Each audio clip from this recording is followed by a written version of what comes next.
This new machine, satu minit tu dapat 20 ke 30 paket. Sometimes mungkin dapat 40. So bagi saya benda tu meningkatkan efficiency production dan kita boleh mengurangkan lah manpower, especially untuk production lah.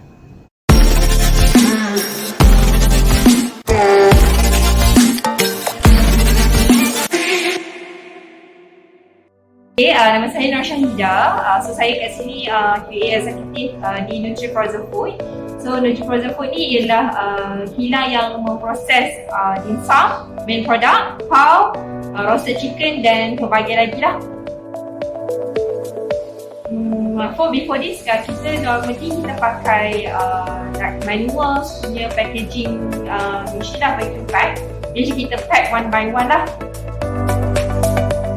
Different pertama saya rasa efficiency of production lah. Sebab before this, can you imagine that kita kena buat one by one, and then we should transfer to the metal detector, and then macam banyak lah masa yang kita perlukan untuk one by one. So for now, kalau kita pakai new machine, satu minit tu dapat 20 ke 30 paket. Sometimes mungkin dapat 40. So bagi saya benda tu meningkatkan efficiency production dan kita boleh mengurangkan lah manpower, especially untuk production lah. First of all, mungkin banyak dish baru yang daripada kita export daripada luar ataupun yang kita bawa masuk.